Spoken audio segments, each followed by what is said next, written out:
नमस्कार. मी वैष्णवी सतीश सोनारीकर. मी कोलोरॅडो स्टेट युनिव्हर्सिटीमध्ये masters in computer information systems करतेय आणि स्वातंत्र्यवीर सावरकर हे माझं लाडकं व्यक्तिमत्व आहे. याआधी मी स्वातंत्र्यवीर सावरकरांवर भारतामध्ये काही व्याख्याने दिली आहेत. विषय वेगवेगळे असले तरी त्यांचं समाजक्रांतिकार्य हा माझ्या मनाचा अत्यंत जवळचा विषय आहे आणि सावरकरांवर मी केलेला अभ्यास हा मुख्यत्वे समाजक्रांती कार्यावर केलेला आहे. स्वातंत्र्यवीर सावरकरांच्या समाजक्रांती कार्यावर मी एक शोधप्रबंध देखील लिहिला होता. मराठी इंटरनॅशनल ऑर्गनायझेशनने 2018 साली एक शोध निबंधाची स्पर्धा ठेवली होती. त्यात महाराष्ट्रामधून माझा निबंध प्रथम आला होता. तर तेव्हा मी मुख्यत्वे सावरकरांवर अभ्यास करणं सुरू केलं. तर आज आपण स्वातंत्र्यवीर सावरकरांच्या समाजकार्याचा प्रथम भाग पाहूया. मी त्यांच्या समाजक्रांती कार्याची वाटणी काही भागांमध्ये केली आहे. सगळ्यात आधी आपण हे पाहूया की स्वातंत्र्यवीर सावरकरांवर हा आक्षेप घेतला जातो की रत्नागिरीमध्ये जेव्हा ते स्थानबद्धतेत होते, म्हणजे रत्नागिरी जिल्हा सोडून इतरत्र महाराष्ट्रामध्ये किंवा देशामध्ये कुठेही फिरण्याची त्यांना मुभा नव्हती आणि राजकारणामध्ये भाग घेण्याची देखील त्यांना मुभा नव्हती. त्यावेळी 1924 ते 1934च्या कालखंडात इतर काहीही करण्यासाठी नसल्यामुळे त्यांनी समाजक्रांती कार्य केलं, असा त्यांच्यावर एक आक्षेप घेतला जातो. तो कितपत खरा आहे, ते आपण सगळ्यात आधी पाहूया. तर स्वातंत्र्यवीर सावरकर हे एक साहित्यिक तर होतेच, त्यासोबतच ते अत्यंत अष्टपैलू व्यक्तिमत्व होतं. गुणसुमने मी वेचिलिया भावे की तिने सुगंधा घ्यावे म्हणत लंडनमध्ये बॅरिस्टर परीक्षा उत्तीर्ण होऊनही ब्रिटिश साम्राज्याशी निष्ठा व्यक्त करण्याची शपथ घेण्याचं त्यांनी नाकारलं. म्हणून बॅरिस्टरी नाकारण्यात आलेले ते पहिले भारतीय आहेत. सामाजिक सुधारणा झाल्या वाचून स्वराज्य मिळाले तर ते 3 दिवस सुद्धा टिकणार नाही, हे त्यांना माहीत होतं. हा त्यांचा विचार होता आणि त्यामुळे शेंड्या बुडख्या सकट जातीभेदाचे निर्मूलन व्हावे म्हणून त्यांनी रत्नागिरीच्या आपल्या वास्तव्यामध्ये अचाट असं जात्युच्छेदक कार्य केलेलं आहे. सोवळ्याबद्दल त्यांचे हे विचार होते की सोवळे तेच जे वैद्यकाच्या प्रत्यक्ष नि प्रयोगसिद्ध पुराव्याने आरोग्यासाठी आवश्यक आहे, असे म्हणत त्यांनी सोवळ्या-ओवळ्याच्या सगळ्या भ्रामक कल्पना मोडीत काढल्या. हिंदू समाजाने स्वतःच्या पायात घालून ठेवलेल्या ज्या 7 बेड्या होत्या, त्या 7 बेड्यांमधली एक बेडी म्हणजे अन्नबंदी. तर ती देखील त्यांनी मोडून काढली. जन्मजात भेदोच्छेदनार्थम अखिल हिंदू सहभोजनम करिष्ये हा संकल्प घ्यायला लावून सकल हिंदू बांधवांना त्यांनी अनेक सहभोजने रत्नागिरीच्या त्यांच्या वास्तव्यात करायला लावली. निरुपाय झाल्यास सापून मुस्लिमांच्या घरी खावे प्यावे, सगळ्या जगाकडे खावे प्यावे, कारण हिंदू धर्माचे वसतिस्थान पोटात नसून रक्तात आहे, बीजात आहे, हृदयात आहे आणि आत्म्यात आहे, हे पहिल्यांदाच त्यांनी हिंदू बांधवांना सांगितलं. याआधी हा विचार कोणीही मांडलेला नव्हता. याआधी तुमचा धर्म भ्रष्ट होण्याचं कारण म्हणजे तुम्ही परान्न घेतलं किंवा तुम्ही अ, मांस मांस किंवा इतर गोष्टी खाल्ल्या. तर पहिल्यांदा सावरकरांनी सांगितलं, की हिंदू धर्माचे वसतिस्थान हे पोटात नसून रक्तात आहे, बीजात आहे, हृदयात आहे आणि आत्म्यात आहे. आणि त्यामुळे त्यांनी त्यानंतर परधर्मात गेलेल्या अनेक हिंदू बांधवांना पुन्हा आपल्या हिंदू धर्मात घेतलं. असे ते समाजबंधू होते. तर सावरकरांनी ज्या समाज सुधारणा केल्या किंवा जी समाज क्रांती केली, त्या समाज क्रांतीचा जो पाया होता, तो त्यांचा हा विचार होता, की विश्व कुटुंब भावना ही देशाभिमानाच्या वरची पायरी आहे. सर्व राष्ट्रे ज्यात विलीन होऊन जातील, असे विश्वराष्ट्र प्रस्थापित करणे, हेच सर्व राजकीय शास्त्र नि कला यांचे ध्येय आहे किंवा असले पाहिजे. हा विचार मांडणारे ते वैश्विक विचारवंत होते. सावरकरांच्या समाज सुधारणेचा पाया हे सावरकरांचे मानवतावादी विचार होते. सावरकर हे अत्यंत उच्च कोटीचे मानवतावादी विचारवंत होते आणि त्यांना सगळ्या जाती, सगळे धर्म प्रिय होते. सावरकर जेव्हा इंग्लंडमध्ये वास्तव्याला होते, तेव्हा मदनलाल धिंगरा यांनी कर्झन वायली यांचा वध केला. त्यावेळी लेडी कर्झन वायली जिन्याच्या वर होती आणि खाली मदनलाल धिंगरा यांनी कर्झन वायलींवर गोळ्या झाडल्या. त्यावेळेला लेडी कर्झन वायली अत्यंत वेगाने पळत आली आणि त्यानंतर पतीच्या शवावर डोके ठेवून तिने आलाप सुरू केला. ही घटना पाहायला सावरकरांचा त्यावेळचा इंग्लंडमधला एक मित्र तिथे होता. तो देखील भारतीय होता. ही घटना पाहून आल्यानंतर तो सावरकरांना भेटला आणि त्याने हसत-हसत वर्णन केलं, की कशाप्रकारे लेडी कर्झन वायलीने कर्झन वायलीच्या शवावर डोके ठेवून विलाप केला. सावरकरांनी ते सगळं ऐकलं आणि त्यानंतर अत्यंत रागाने सावरकर त्यांना म्हणाले, की "एक पत्नी आपल्या पतीच्या शवावर विलाप करते आणि त्याचे तुला हसू येते? यानंतर कधीही मी तुझ्यावर विश्वास ठेवू शकणार नाही." म्हणजे आपल्याला लक्षात येतं, की कर्झन वायली जरी सावरकरांचा शत्रू असला, तरी कर्झन वायलीचे जे नातेवाईक होते, त्या सगळ्या नात्यांबद्दल, एका मानवाच्या इतर मानवाशी असलेल्या नात्याबद्दल स्वातंत्र्यवीर सावरकर अत्यंत उच्च कोटीची सहृदयता बाळगून होते. त्यामुळे स्वातंत्र्यवीर सावरकर हे समाजसुधारक, समाजक्रांतिकारक, क्रांतिकारक किंवा इतर काहीही असले, तरी सर्वप्रथम सावरकर हे एक मानवतावादी विचारवंत होते आणि त्यामुळे सावरकरांच्या सगळ्या समाजक्रांती कार्याचा पाया ही सावरकरांची मानवता होती. तर आता आपण पाहूया सावरकरांचं रत्नागिरीतलं अचाट समाजक्रांती कार्य. ते 1924 ते 1933 या काळात घडलं. 1933 खरं तर समाजक्रांती कार्य जेव्हा सुरू होतं, तेव्हा ते फक्त सुरू होतं. त्याला कुठेही अंत नसतो. परंतु इथे मी 1933 हे सन घातलंय कारण त्या साली 1933 साली सावरकरांनी रत्नागिरीमध्ये अस्पृश्यतेच्या राक्षसिणीचा पुतळा जाळला आणि डिप्रेस्ड क्लासेस मिशनचे विठ्ठल रामजी शिंदे या सोहळ्याचे प्रमुख पाहुणे होते आणि त्यावेळी त्यांनी हे सांगितलं, की आज हे सगळं जे सुरू आहे, आज जे दिवसभर मी फिरलो रत्नागिरीतून, त्यात मला हे दिसून आलं, की रत्नागिरीमधून अस्पृश्यतेचे समूळ उच्चाटन झालेले आहे. त्यामुळे सन 1924 ते 1933 या कालखंडामध्ये सावरकरांनी समाजक्रांती कार्य केलं. या 9 वर्षांच्या काळात त्यांनी अवघी रत्नागिरी बाटविली, म्हणजे अस्पृश्यता मुक्त केली. तर त्या क्रांतिकार्यापूर्वीची सावरकरांच्या समाजक्रांती कार्यापूर्वीची रत्नागिरी कशी होती ते आपण पाहू.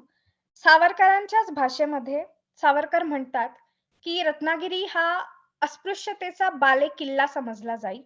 महारांच्या सावलीचा विटाळ मानला जाई.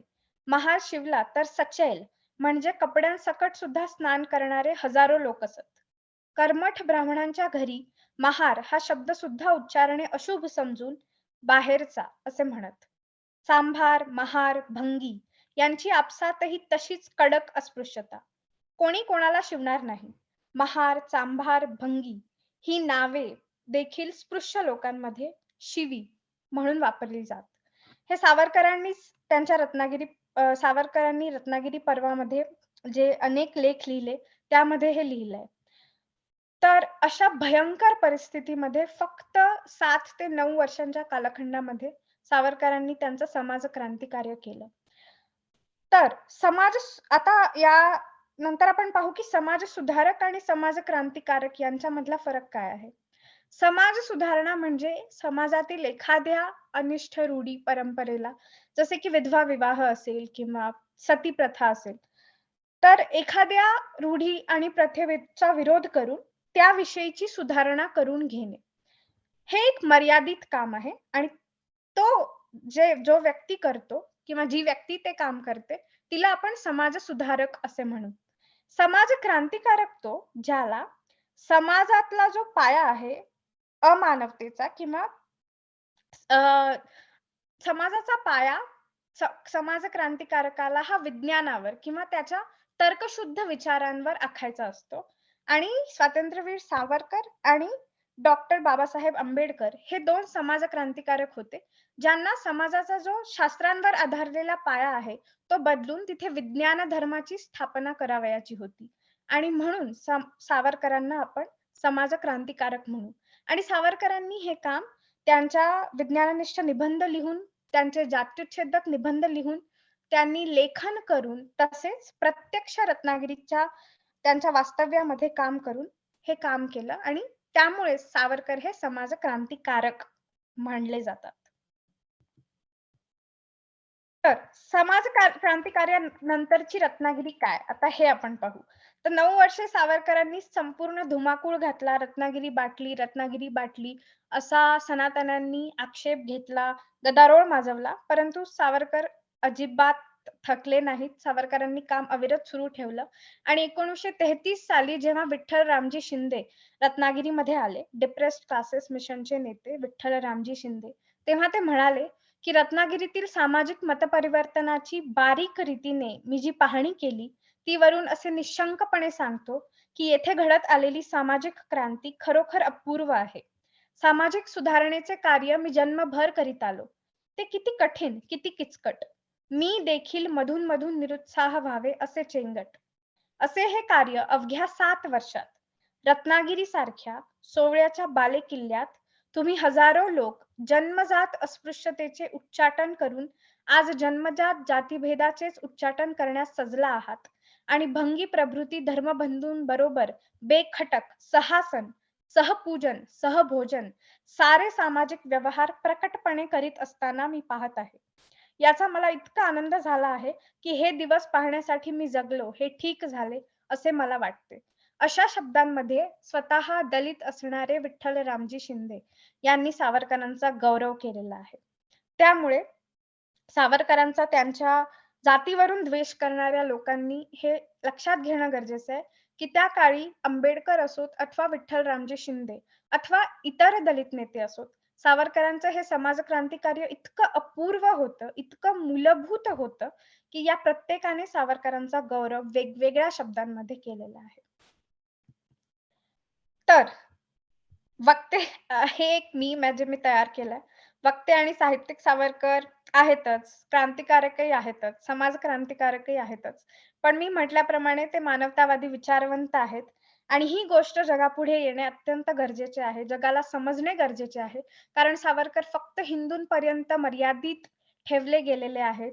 त्यांच्यावर हिंदू संघटक किंवा त्यांनी आयुष्यभर फक्त हिंदू संघटनच केलं इतर धर्मांचा त्यांनी द्वेष केला, असे अनेक आक्षेप घेतले जातात आणि त्यामुळे अशा प्रत्येक वेळी सावरकरांचा हा विचार मला अतिशय आवडतो. तो आहे सावरकर म्हणतात, "ही पृथ्वी, हा सूर्य, ही भूमी, हा प्रकाश, हीच मनुष्याची खरी पितृभूमी नि मातृभूमी आहे. ह्याच्यापासून मिळणाऱ्या सुख समृद्धीसाठी प्रयत्न करण्याचा नि तिचा उपयोग घेण्याचा जगातील यच्चयावत स्त्री पुरुषांना ज्यात समान अधिकार राहील आणि ज्यात सर्व मनुष्य जातीचा समावेश होईल असे जागतिक एकराष्ट्र हे आमचे ध्येय आहे. इतर सारे विभाग आणि भेद अपरिहार्य असले तरी कृत्रिम आहेत. ज्याप्रमाणे अनेक पेशींचा व्यक्तिपिंड बनतो, अनेक व्यक्तींचे मिळून कुटुंब होते, कुटुंबाच्या जमाती तयार होतात आणि जमातींची राष्ट्रे बनतात, त्याचप्रमाणे सर्व राष्ट्रे ज्यात विलीन होऊन जातील, असे विश्वराष्ट्र प्रस्थापित करणे हेच सर्व राजकीय शास्त्र नि कला यांचे ध्येय आहे किंवा असले पाहिजे अशी आमची श्रद्धा आहे. तेव्हा स्वाभाविकतः विश्व कुटुंब भावना ही देशाभिमानाच्या वरची पायरी ठरते. वसुधैव कुटुंबकम हा विचार सावरकरांच्या मनात पूर्णपणे होता आणि हा जो पूर्ण विचार आहे, हा सावरकरांनी त्यांच्या अंदमानातल्या वास्तव्यात त्यांच्या बंधूंना म्हणजे डॉक्टर नारायणराव सावरकर, बाळ सावरकर यांना लिहिलेल्या एका पत्रात आढळतो. विचार करा, अंदमानातल्या हाल अपेष्टा सोसत असताना हा माणूस स्वातंत्र्यवीर सावरकर स्वतःचा विचार करत नाहीत. ते विचार करतात या पृथ्वीचा, या सूर्याचा, या भूमीचा आणि या प्रकाशाचा आणि ते विचार करतात जागतिक एकराष्ट्राचा. ते विचार करतात सगळ्या सकल मनुष्य जातीचा. असे सावरकर आणि त्यांच्यावर अत्यंत हीन आणि क्षुद्र पातळीचे आक्षेप घेतले जातात आणि त्यामुळे मानवतावादी विचारवंत सावरकर हे जगापुढे येणे महत्वाचे आहेत आणि त्यांनी जे हिंदू संघटन केलं ते फक्त मानवतेच्या विचारातून केलं हे माहीत होणं अत्यंत गरजेचं आहे. तर सावरकरांनी हिंदू संघटन का केलं? आता याचं कारण पाहू. सावरकर म्हणतात, सर्व मानव तेवढा मानणे हे ध्येय उत्तम आहे. मलाही ते प्रिय आहे. कोणीही दाराला कुलूप लावू नये हा नियमही आदर्श आहे. पण जगात चोर आहेत हे जाणून ज्याप्रमाणे आपण कुलूप लावू नये हा आदर्श नियम बाजूला ठेवून आपापल्या घराला कुलूप घालतो, त्याचप्रमाणे जगात इतर धार्मिक व राष्ट्रीय लोक आपल्या धर्माचा नि राष्ट्राचा विस्तार करीत आहेत, तोवर मी सुद्धा हिंदू म्हणून जगले पाहिजे आणि राष्ट्राला हिंदुत्वाचे कुलूप त्यामुळे घालणे आवश्यक आहे, असे सावरकर म्हणतात. तर हिंदू संघटन का केलं? कारण इतर धर्म आपापल्या धर्माचा प्रचार आणि प्रसार करण्यात गुंग आहेत. मग त्यावेळी मी सुद्धा हिंदू म्हणून जगले पाहिजे आणि माझ्या राष्ट्राला हिंदुत्वाचे कुलूप घातले पाहिजे. कारण मी हिंदू म्हणून जगणे आवश्यक आहे. हे सावरकरांचं कारण होतं हिंदू संघटन करण्याचं. आणि इथे म्हटल्याप्रमाणे जर ज्याप्रमाणे कुटुंबाच्या जमाती तयार होतात, जमातींची राष्ट्रे बनतात, त्याप्रमाणे जर सर्व राष्ट्रे एखाद्या राष्ट्रात विलीन होण्यास तयार असतील, त्यावेळी तसे विश्वराष्ट्र प्रस्थापित करणे हे सगळ्या राजकीय शास्त्र नि कला यांचे ध्येय आहे किंवा असले पाहिजे, असे सावरकर म्हणतात. तर मी म्हटल्याप्रमाणे सावरकरांनी हिंदू संघटन करताना सर्वप्रथम हिंदू समाजाला सांगितलं की तुम्ही पारतंत्र्य ही जी बेडी आहे, जी तुमच्या पायात घातली गेलेली शृंखला आहे, ती तर परकीयांनी घातली आहे. पण त्याआधी तुमच्या पायामध्ये तुम्ही स्वतः अनेक बेड्या घालून घेतलेल्या आहेत. 7 बेड्या घालून घेतलेल्या आहेत, ज्याला सावरकर सप्त स्वदेशी बेड्या असे म्हणतात. तर रत्नागिरीच्या त्यांच्या वास्तव्यामध्ये सावरकरांनी या 7ही बेड्या मोडून काढलेल्या आपल्याला आढळून येतात. पहिली बेडी आहे वेदोक्त बंदीची. त्या काळात फक्त स्पृश्य समाजाला त्यातल्या त्या ब्राह्मणांना वेदोक्ताचा अधिकार होता आणि शूद्रांना नव्हता. सावरकरांनी ही वेदोक्त बंदीची बेडी त्यांच्या रत्नागिरीतल्या वास्तव्यामध्ये मोडून काढली. त्यांनी मालवणमध्ये अस्पृश्य बंधू बांधवांना यज्ञोपवीताचे वाटप केले. त्याच प्रकारे सावरकर स्वतः अस्पृश्य बंधू बांधवांची मुले आपल्या घरी रोज 1 तास त्यांना घेऊन येत आणि सावरकर त्यांना गीता पाठ करवत, त्यांना वेदांचे अध्ययन करायला उद्युक्त करत. तर अशा प्रकारे वेदोक्त बंदीची बेडी त्यांनी मोडून काढली. व्यवसाय बंदीची बेडी सावरकर अत्यंत उपहासाने त्यांच्या जात्युच्छेदक निबंधांमध्ये लिहितात की व्यवसाय बंदीची ही बेडी इतकी विचित्र आहे की उद्या जर श्मश्रू करणारा न्हावी जर विविध साधनांनी जर श्मश्रू करत असेल, तर त्यावेळी त्या प्रत्येक साधनाने श्मश्रू करणाऱ्याची म्हणजे केस कापणाऱ्या न्हाव्याची वेगवेगळी जात हिंदू समाजात बनवली गेली पाहिजे. कारण हिंदू धर्म हा इतक्या विविध जातींमध्ये वाटला गेलेला आहे. तर व्यवसाय बंदी देखील सावरकरांनी मोडून काढली त्यांच्या रत्नागिरीच्या वास्तव्यामध्ये. त्यांनी खानावळी चालवल्या संमिश्र जातींच्या, जिथे व्यवसाय बंदी मोडून काढण्यात आली. अस्पृश्य बंधू-बांधवांचे बँड पथक त्यांनी तयार केले. गादी भरण्याचा व्यवसाय त्यांनी तयार केला. त्यानंतर स्पर्शबंदी. स्पर्शबंदी तर सावरकरांनी पूर्णपणे मोडून काढलेली होती. त्यांनी विविध कार्यक्रम घेतले रत्नागिरीच्या वास्तव्यामध्ये, जे हळू-हळू म्हणजे पुढे व्याख्यानामध्ये मी सांगेन. सिंधू बंदी तर सावरकर स्वतःच 7 समुद्र पार गेले, इंग्लंडला जाऊन शिकले. त्यामुळे ती त्यांनी केव्हाच मोडीत काढलेलीच होती. शुद्धी बंदी. सावरकरांनी अनेक हिंदू बांधवांना पुन्हा परधर्मात गेलेल्या हिंदू बांधवांना पुन्हा आपल्या धर्मात घेतलं आणि त्यामध्ये ते फक्त इथवर नाही थांबायचे की शुद्धी झाली आणि तो पुन्हा हिंदू झाला. ते जोपर्यंत त्यांना या गोष्टीवर विश्वास बसत नाही की हिंदू समाजांनी पुन्हा त्या कुटुंबाला जे परधर्मात गेलेलं होतं पुन्हा आपणवलं नाहीये, तोपर्यंत सावरकर प्रत्येक समारोह त्या कुटुंबाचा स्वतः जातीने उपस्थित राहत आणि अशा प्रकारे अनेक जोडप्यांना त्यांनी शुद्ध करून घेतलं होतं. रोटी बंदी त्यांनी अनेक सहभोजनाचे कार्यक्रम घेऊन मिटवली. जसं मी आता सांगितलं, अखिल हिंदू एक मिनिट सॉरी येस. जन्मजात जाती भेदोत्छेदनार्थम अखिल हिंदू सहभोजनम करिष्ये हा संकल्प घ्यायला लावत सावरकर आणि अनेक हिंदू बांधवांना ते सहभोजने करायला लावत. जवळपास 200च्या वर त्यांनी सहभोजनाचे कार्यक्रम रत्नागिरीमध्ये घेतले होते आणि त्यानंतर बेटी बंदी ही सगळ्यात शेवटची आणि सगळ्यात अवघड बेटी आहे. तर त्यावेळी सावरकरांनी कोणावर लादलं नाही, की तुम्ही बेटी बंदी मोडली पाहिजे आणि आंतरजातीय प्रेमविवाह झालेच पाहिजेत. परंतु त्यांच्या जीवनक्रमामध्ये ज्यानुसार रत्नागिरीच्या वास्तव्यामध्ये काही जोडपी आली, जी आंतरजातीय होती आणि त्यांचं एकमेकांवर प्रेम होतं, असे काही विवाह सावरकरांनी लावून दिलेले आहेत. परंतु त्यावेळी देखील त्यांनी आरोग्य, शील, गुण आणि शिक्षण या 4 गोष्टी मिळत्या-जुळत्या असतील, तेव्हा आंतरजातीय विवाह करायला काहीही हरकत नाही, असं सांगून दिलं होतं.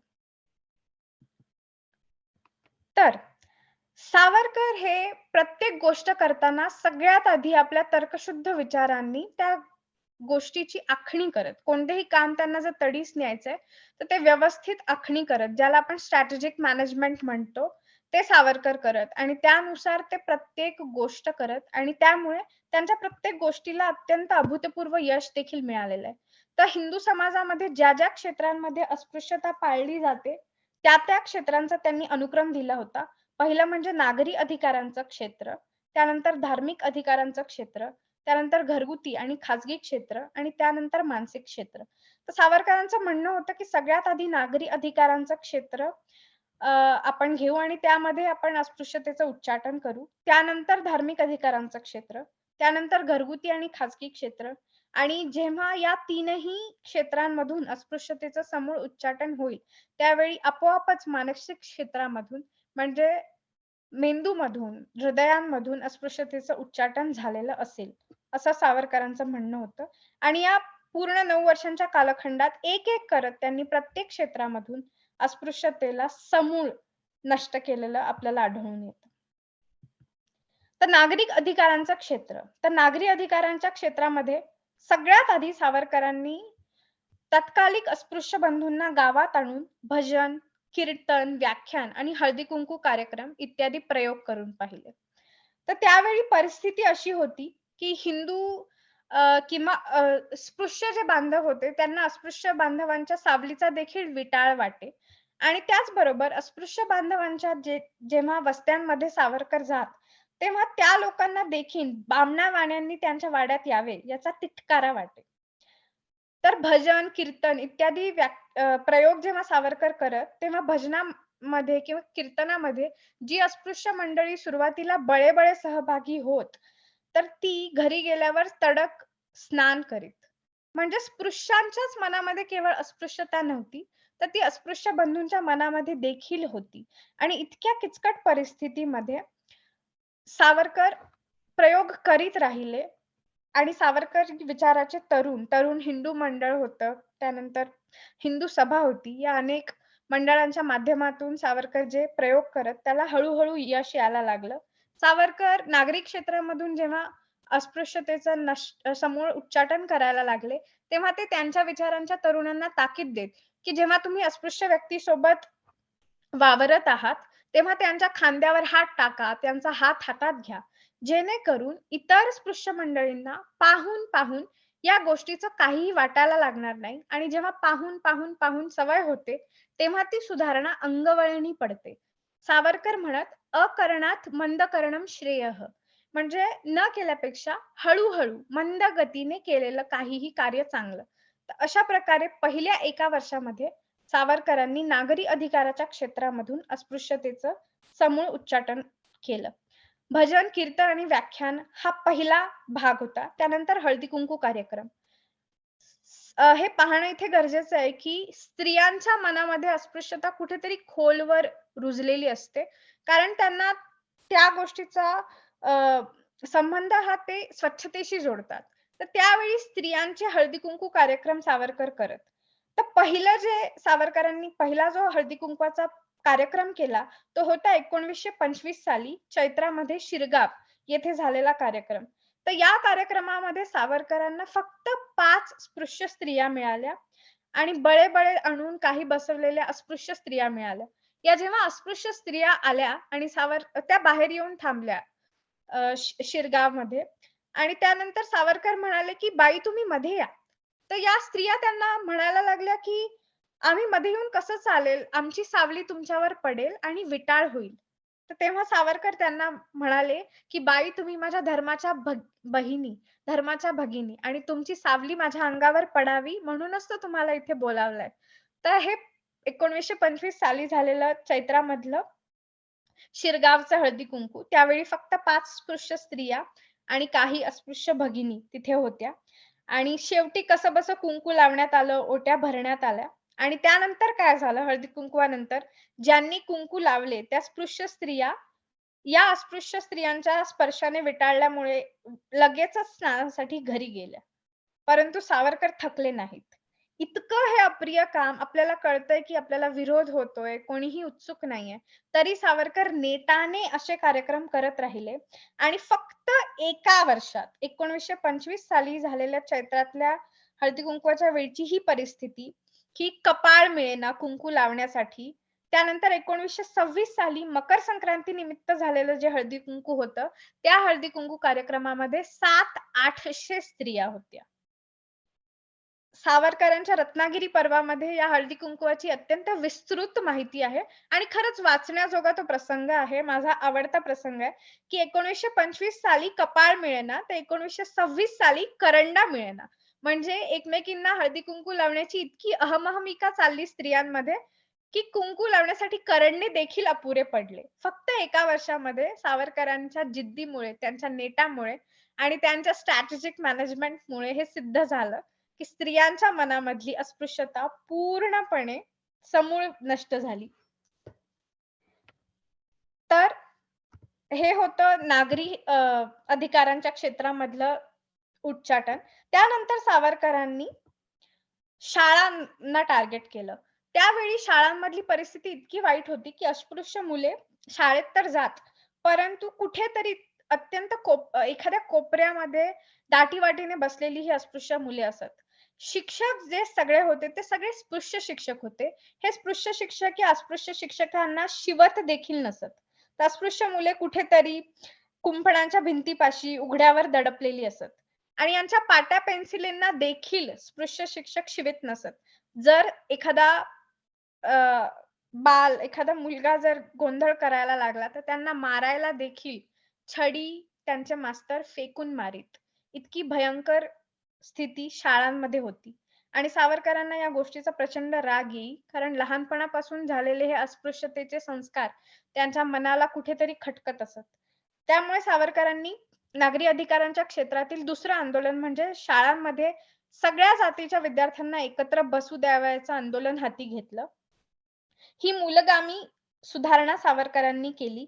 1925 ते 1928 या सालापर्यंत सावरकरांनी जवळपास 200 शाळांपैकी 120 शाळांमधून संमिश्र, सरमिसळ सगळ्या जातीची मुले एकत्र शिकतील याची सोय केली. जनुभाऊ लिमये हे स्कूल बोर्डाचे हेड होते. त्यांच्याकडून त्यांनी एक पत्रक देखील पारित करवून घेतलं. शाळा आंदोलनाच्या वेळी अनेक ठिकाणी रत्नागिरीमध्ये हिंसाचार झाला, जाळपोळ झाली. परंतु सावरकरी विचारांचे तरुण मागे हटले नाहीत आणि 1928 सालापर्यंत 120 सालांमधून मुले सरमिसळ बसवली जाऊ लागली. हे महत्वाचं यासाठी आहे, कारण महात्मा फुलेंनी देखील संमिश्र शाळांची मागणी केलेली कुठेही आढळत नाही. तर शाळांमधून सगळ्या जातींची मुले एकत्र बसवली गेली, हे पहिल्यांदा सावरकरांनी घडवून आणलंय. त्यामुळे हे श्रेय फक्त सावरकरांचं आहे. दुर्दैवाने ज्याचा उल्लेख कुठेही आपल्याला झालेला आढळत नाही. असो, तर त्यानंतर नागरी अधिकारांच्या क्षेत्रामध्ये सावरकरांनी अस्पृश्यांचे बँड पथक काढले. याचा हेतू असा होता, की मुसलमानांचं बँड पथक असायचं आणि त्याला शह देण्यासाठी, आपल्या अस्पृश्य बांधवांना रोजगार मिळवून देण्यासाठी सावरकरांनी अस्पृश्यांचे बँड पथक उभारले. त्याचबरोबर लग्न जिथे होते, तिथेच अस्पृश्यते नष्ट करण्यासाठी लग्नाच्या मंडपापर्यंत देखील दलित बंधूंना येऊ दिलं जायचं नाही. परंतु बँड पथक जेव्हा निर्माण झालं, तेव्हा लग्न जिथे होतं, तिथे देखील अस्पृश्य बंधू बेखटक जायला लागले आणि असे अनेक हेतू सावरकरांनी एका बँड द्वारे सिद्ध करून घेतले. त्यानंतर संमिश्र जातींची खानावळ देखील सावरकरांनी रत्नागिरीमध्ये उभारली. पतितपावन मंदिर जे आहे, आपल्यापैकी अनेकांनी कदाचित ती पाहिली देखील असेल. पतितपावन मंदिराच्या जवळपासच हे संमिश्र जातींची खानावळ पहिली रत्नागिरीमधली सावरकरांनी उभारली आणि ती रूढ व्हावी, लोकारूढ व्हावी, लोक तिथे जाऊन बसावेत म्हणून रोज सकाळी सावरकर न चुकता त्या खानावळीत जाऊन बसीत आणि रोज ते तपासीत, की कोण आलंय आणि कोण नाही. अशा प्रकारे सावरकरांनी नागरी अधिकारांच्या क्षेत्रामधून अस्पृश्यतेचे समूळ उच्चाटन केले. त्यानंतर घरगुती आणि खाजगी क्षेत्र आपण पाहू. तर तत्कालिक अस्पृश्य बांधवांचा गृहप्रवेश सावरकरांनी केला. तो कसा केला? तर 1927 साली जेव्हा आपल्याला 1925 साली सावरकरांनी सर्वप्रथम हळदी-कुंकू, भजने, व्याख्याने, कीर्तने याद्वारे नागरिक क्षेत्रामधली सगळी अस्पृश्यता मोडीत काढली आणि त्यानंतर जेव्हा लोकं सरावली, तेव्हा सावरकरांनी घरामध्ये स्पृश्यांच्या घरामध्ये अस्पृश्यांना प्रवेश मिळावा, म्हणून सावरकरांनी पूर्वस्पृश्यांचा गृहप्रवेश आंदोलन हाती घेतलं 1927 साली. तर त्याची सुरुवात सावरकरांनी अशी केली 1926 साली रत्नागिरीमध्ये सावरकरांनी राष्ट्रहितासाठी एक सत्यनारायण घातला. सावरकरांचं जर आपण देवाबद्दलचे सावरकरांचे विचार लक्षात घेऊ, तर सुरुवातीला सावरकर आस्तिक होते आणि त्यानंतर अंदमान कालखंडामध्ये ते अज्ञेयवादी झाले. आणि अशा अज्ञेयवादी सावरकरांनी केवळ राष्ट्रहितासाठी एक सत्यनारायण घातला आणि त्या सत्यनारायणाला सावरकरांनी सांगितलं, की पूर्वस्पृश्यास अहिंदू घरात येतो तिथपर्यंत तरी येऊ देणारे 50 जरी घरधनी निघतील, तर पुन्हा आम्ही एक तुझा सत्यनारायण करू. असा एक राष्ट्रीय नवस सावरकरांनी घातला. हे पाहणं गरजेचं आहे, की जिथे सावरकरांचे विचार आहेत विज्ञाननिष्ठ निबंधांमध्ये, की जो देव नौका बुडवतो त्याला आधी नौका बुडविल्याबद्दल शिक्षा नको का? सत्यनारायणाच्या कथेमध्ये साधू वाण्याची जी कथा आहे, त्यामध्ये आपल्याला लक्षात येतं, की साधू वाण्याच्या मुलीचा नवरा म्हणजे साधू वाण्याचा जावई ज्या नौकेमध्ये प्रवास करतोय, ती नौका बुडते आणि त्यानंतर ती पुन्हा तरुण सत्यनारायणाची कृपा होऊन पुन्हा येते. तर त्यावेळी सावरकर तो रेफरन्स देऊन म्हणतात, की जो देव नौका बुडवतो त्याला आधी नौका बुडवल्याबद्दल शिक्षा नको का? म्हणजे एकीकडे सावरकरांचे हे विचार आणि दुसरीकडे केवळ राष्ट्रहितासाठी सकल हिंदू बंधू बांधव एकत्र यावेत म्हणून सावरकर सत्यनारायणाला एक राष्ट्रीय नवस घालतात. सावरकर इतके हुशार होते, सावरकर इतके डिप्लोमॅटिक होते.